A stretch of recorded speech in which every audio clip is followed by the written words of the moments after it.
Hi everyone. Welcome to PA 8330, Seminar in Policy Analysis for Spring 2017. My name's Jim Harrold. I'm going to be your professor for this course this semester. I want to take a little time to introduce myself, and then I'm going to talk about the course itself, and I'm going to talk about an activity that I have for you this week.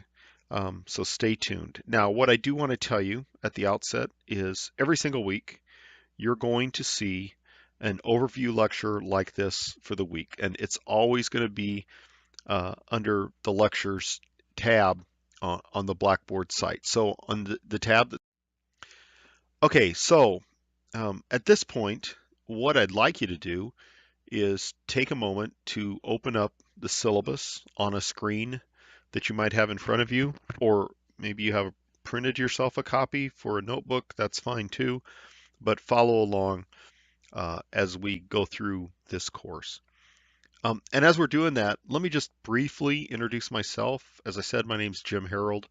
I'm a PhD here at UNO. I got my PhD from UNO, as a matter of fact, and I am an adjunct professor in the School of Public Administration. Before that, before I got my PhD here at UNO, I actually had a career in public service for 26 years, and that was in the United States military. And so the only reason I tell you that is to let you know that I'm both a practitioner and an academic. And in my practitioner years as a military officer, my exposure to policy really was on the receiving end. So, policy in a kind of a rough sense, it has two faces, right? Policymakers at any level, be that the national government, state governments, local governments, even school boards or other special governments, policymakers, the legislative and the judicial or the executive branches pass laws and implement policy. And then, you know, policy, when it's implemented, sometimes has consequences and effects that those policymakers didn't anticipate. And that disconnect is one of the reasons why policy analysis happens. To understand what the policy is supposed to do and to understand whether or not it is doing what it's supposed to do. So that, I hope, is something that we discover throughout our semester here together. So right now, again, open up that syllabus and I will refer to it as we go along here in the next few slides. So I say on page 2 of the syllabus that this is an introductory course in policy analysis. So what is it I really mean by that? Well, number one, what I mean by that is that this is not uh, a quantitative nor a qualitative methodology course. You've all taken um, some methodology courses. We will talk about tools. We will talk about some methodologies. But I want you to know that we're going to do a broad sweep of several of them. And so we're not going to spend an awful lot of time um, doing really in-depth methodologies. That's actually one of the things that you will discover as you work on your term project. What kinds of methodologies actually start answering the policy analysis questions that you have? And and you'll find, of course, that these are going to be varied. And in fact, you'll find hopefully that several different kinds of methods might answer the question from slightly different points of view. Um, the second thing is that this course, really, I base it on this notion that to me, policy analysis is literally all around us. I mean, maybe it didn't used to be that way, but it is this way now. Um, policy analysis is constantly going on. Some of the policy analysis, in fact, much of the policy analysis is very partisan in nature. It's presented from different perspectives, um, and it might not be objective, and sometimes it might not even be factual.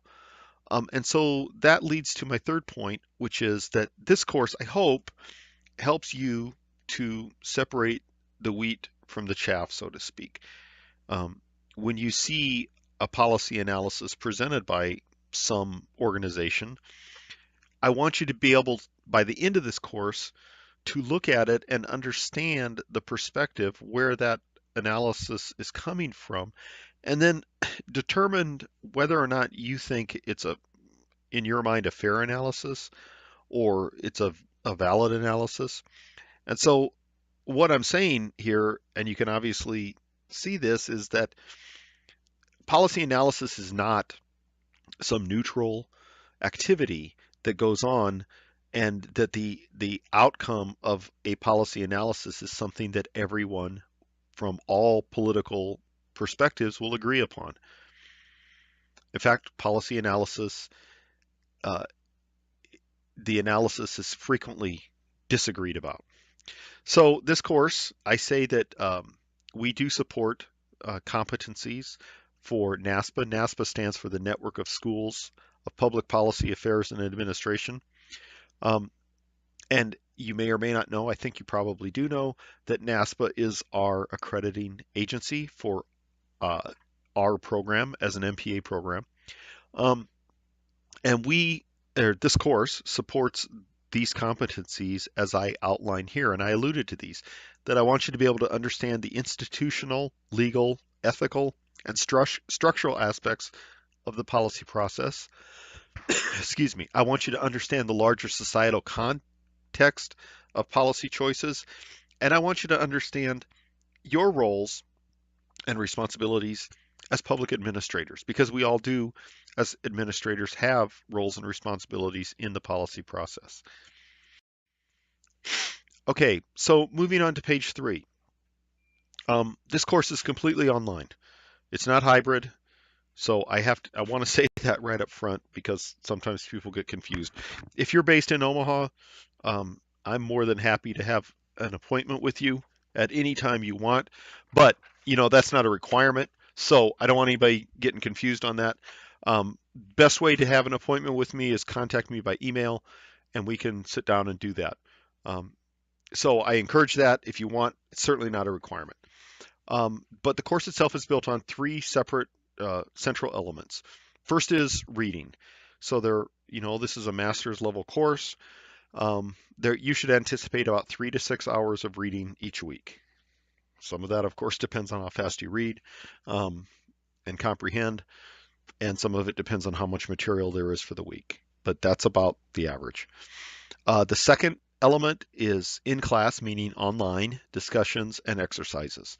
So by that I mean that there's a graded activity nearly every week. And the third thing is your term project. So what your term project is your development of what I call a policy brief and a presentation. So on page 4, starting on page 4, you can see how the grading breaks down.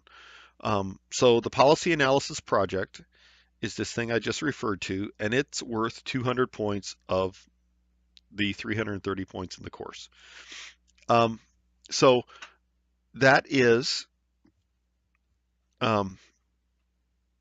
in 5 parts, as you can see there. So the 5 parts are: part 1, you're going to write me an exploratory memo where you're going to talk about a kind of a policy issue that you want to pursue. The second is a background and a policy problem definition. The third part is a policy alternatives and selection criteria.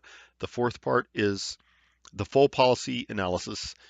And the fifth part is a presentation. So look at parts 4 and 5 because they seem, like they're in reverse order. They're not. What you're going to be doing is you're going to be giving me a policy analysis brief that's going to be due by May 3rd. Your presentation is for the rest of the class. So that's going to be due the week prior to that by April 25th. And part of that process is the peer evaluation. So the last part of the grade total are the discussions and exercises. So again, just about every single week, there's going to be a discussion or exercise. And that's 130 points of the course. Okay, so let me just take a second to talk about the texts. There's the BARDAC text and the craft text. So the Bardeck text is really sort of, it looks kind of like a cookbook in a way. It's a guide, it's a guidebook, and it presents a process called the Eightfold Path, and that's in the title of the book. And I'm going to use this Eightfold Path as a jumping off point.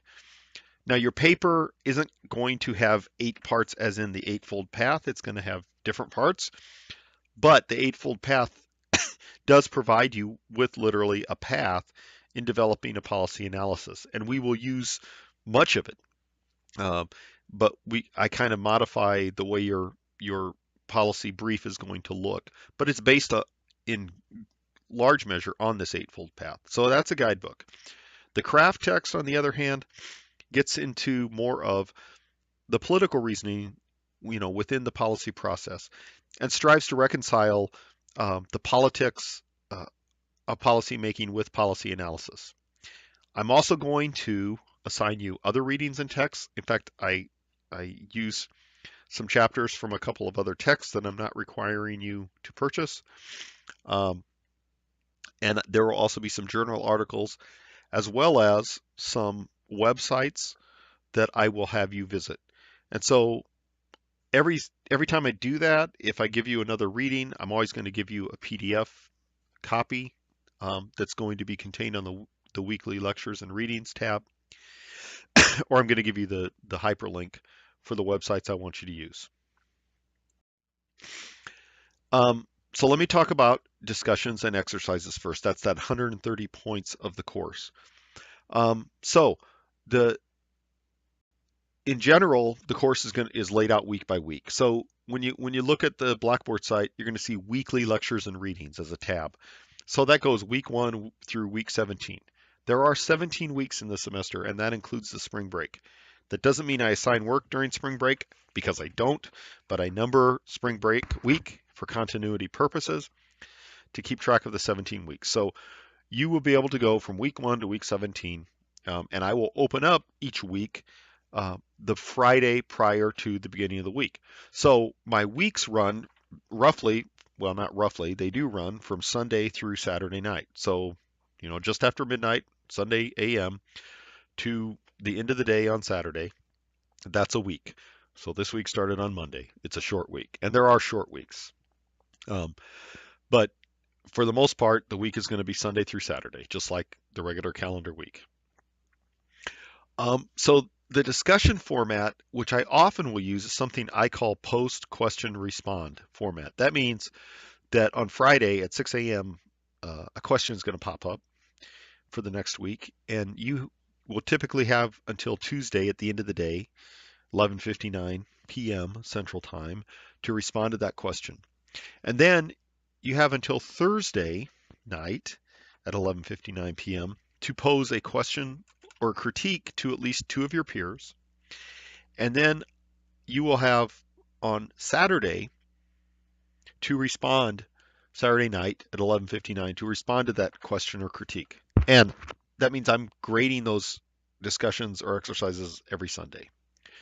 Um, Sometimes I provide you with an exercise to complete. For example, we're going to do a little bit of cost benefit analysis during one week, and we're going to do some other tools as exercises during the week. So that will sometimes take the place of a discussion. But in either case, um, it's a graded activity each week, and that activity will show up on the Blackboard site on Friday prior to the week. So, for example, I opened up this course fully on Friday the 6th at 6 a.m. because the semester starts on Monday the 9th. Okay, so the 200 points of this course is this policy analysis project. And here's what this is. It's a term project, of course, because this is a master's degree program. So of course, there's going to be a term project. However, this is really a simulation. And the simulation is this. You are a policy analyst, sorry, providing an analysis to some policymaker in the executive or legislative branches of government. And I mean at any level of our federal system. So national government, state government, local government, special government. Um, you work for that person. And so what you're doing is this person has a great idea, has a great policy idea that they want to see passed at that level of government. And you, as their policy analyst, are going to work up this analysis of the policy so that they can do this. So your deliverables in the end are going to be in two parts. Um, the deliverable of your final effort is going to be what I call a policy brief. And we're going to see some examples of policy briefs. A policy analysis could be many pages long. It could be 100 pages long. It could be a couple hundred pages long. I'm not asking you to write a 100-page paper. What I'm asking you to write as a policy brief is something that is going to be 15 pages in length, which includes an executive summary. So 15 pages that will exclude references and appendices if you use them. And it's going to include a presentation of 12 to 20 minutes. And part of that is an audio narration, which you will add to this presentation. So what I'm looking for here is a professional presentation. So imagine this as we're still talking about this as a simulation, your policymaker needs to know what's going on, and that's the point of your policy analysis, to provide what the policy decision should be. And the point of your presentation is to simulate something that your policymaker could go on the road with. So if your policymaker happens to be, for example, a state senator in Nebraska, she may have a great policy idea and you do the analysis to support it, but then you also make a presentation that she could go on the road with, so to speak, and advocate that policy to others, to other policymakers or to members of the public. So some strategies as we think about this project. And of course, we'll get more into this as we move along through the course. But here's some things I want you to think about initially. I want you to write about something that you care about and that's at an appropriate level of government. So if you don't really care about K-12 education, please don't write something about K-12 education unless, you really need to want to know more about K-12 education, and this is going to help you do it. But generally, I'd advise most people to write about something you care about, and that is at, excuse me again, an appropriate level of government. Recognize that one policy domain includes numerous policies, so focus your efforts. So it turns out that my dissertation research involved a particular military policy, and in fact, it involved a particular personnel policy. But even that domain, military personnel policy, is huge, and there's so many different policies that fall under that rubric.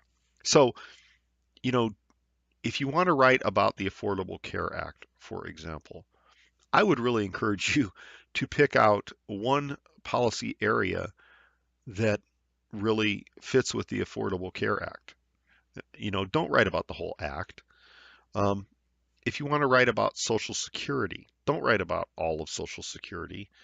Pick out specific, focused parts or aspects of that, because there are several policies embedded within policy domains. This is a one semester classroom project. So again, that calls on you to narrow your interest, because I do recognize this is a one semester project. And then recognize that what ultimately you're doing here as this simulation is this ability to influence people and advocate for a policy. So there is going to be a level of advocacy in what you write. However, what we don't want is misguided, emotional advocacy that really doesn't convince anybody of anything and simply parrots things that, you can hear on, on Twitter, or on Facebook. So, bottom line is this project is going to be, there will be a degree of advocacy in it, but it must be factual and it must be referenced. And so that's the last bullet there, that this project must include references. Sometimes you'll see a policy analysis that doesn't include references. That's fine, maybe for some purposes. but this is an academic project, so you are going to have a reference page. The format itself is not going to be strictly APA. What I am going to have you do is in-text citations and have a reference page at the end, but you must have references. So I just want to clear that up at the outset. Okay, let me switch over to the Blackboard site itself. So this is an online class, so the Blackboard site is your life. When, you know, in an in-class environment, you can kind of talk about things and you don't necessarily have to be completely organized around the Blackboard site. But this is online, and so I really actually try to be redundant, um, even with that lame attempt at humor in my first bullet.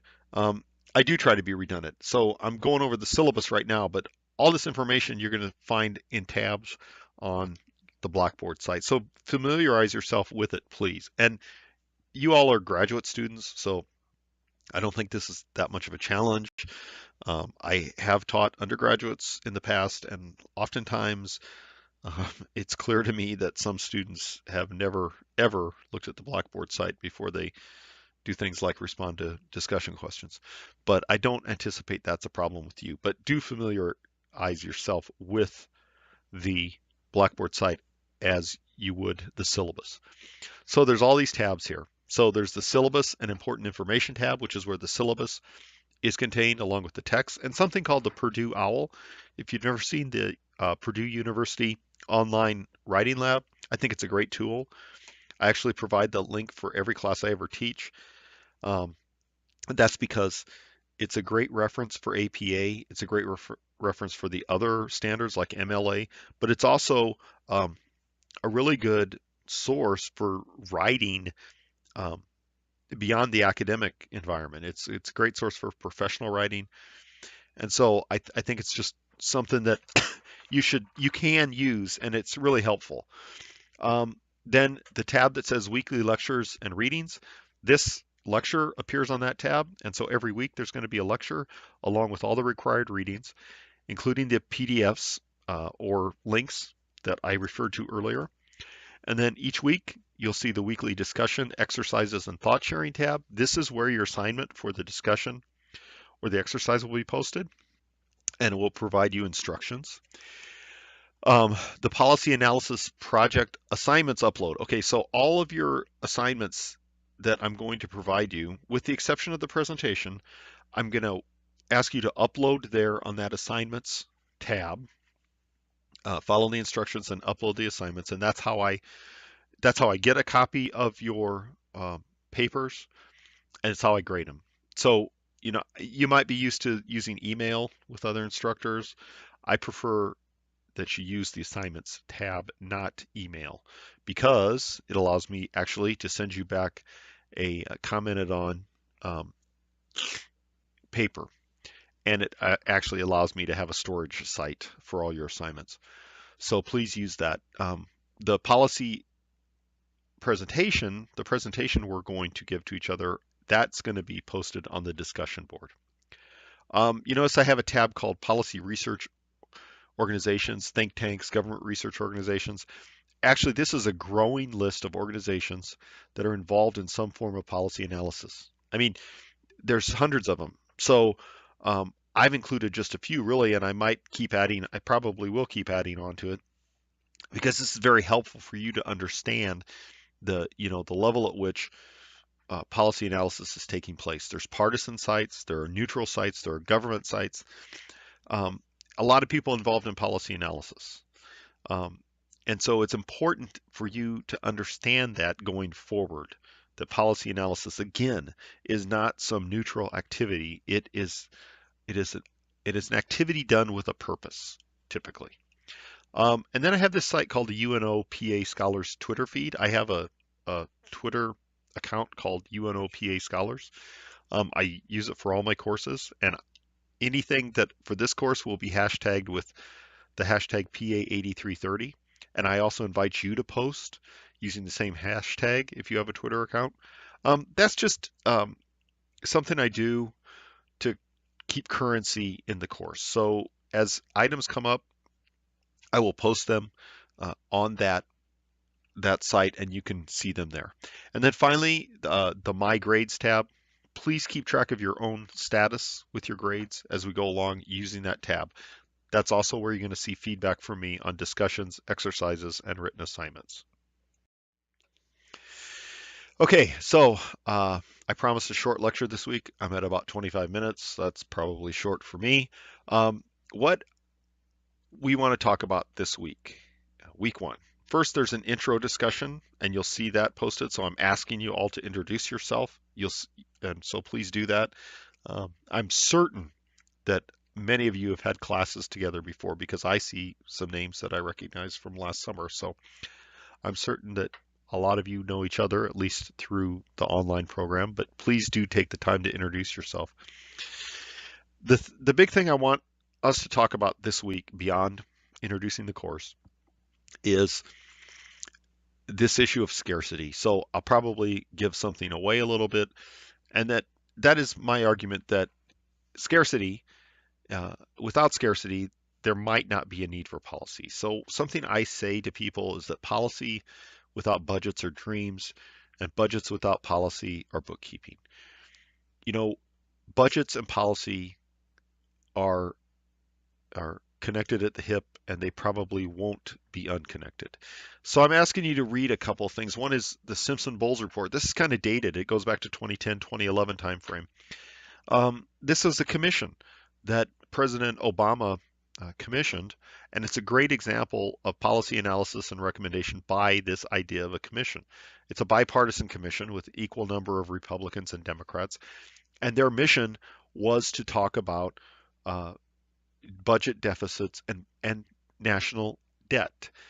And there are hundreds of commissions that are formed by presidents, by Congress, that have been formed over the years. And the idea is that the views expressed by these are often less political than, the discussions in Congress, but sometimes they're constrained by ground rules going into the effort.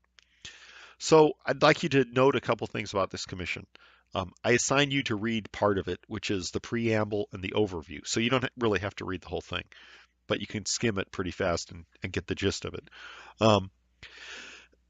Note that the composition of this commission in its bipartisan nature. And I also want you to know that the final report issued by this commission was really not approved by all its members. So really, this report was just issued by its two chairs. Often commissions like this do serve as the basis for policy, but oftentimes they're shelved. And I found that out a lot in the research I did for my dissertation. So I want you to, this is a good example of a commission. And commissions like this are formed often. And so that's why I want you to look at it. But I also want you to look at it because we want to talk about the linkage between budgets and policy. Excuse me. So the second thing that I want you to do this week is a two-part activity. One's an activity and one's a discussion about it. So I want you to go to this website called the Committee for a Responsible Federal Budget, and I provided you with the link on the week one site, and it's going to go right to the simulation. So what you're going to do is you're going to follow the instructions on that simulation, and you're going to come up with a stable federal budget based on the criteria that this organization puts out there. And so I want you to, as you're doing this, kind of ask yourself in your mind some things like, is budget making a separate policy activity unto itself, or how's it linked to other policies? What's the measures of a good budget versus a bad budget? And so I want you to note as you're doing this that these people have a particular measure that they use. So pick up on what that measure is. Think about this idea of a balanced budget, and something that gets kicked around all the time. So is a balanced budget an attainable thing? And what does that actually mean? What does the term balanced budget actually mean? And then how do these categories of what we call discretionary spending versus mandatory spending affect both budgets and policymaking?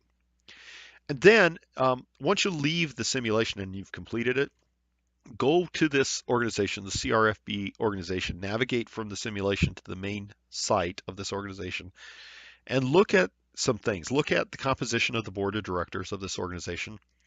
Look at the examples of some of the projects they do.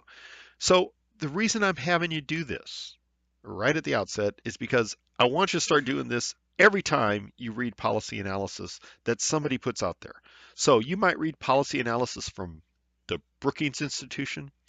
You might read policy analysis from the Heritage Organization.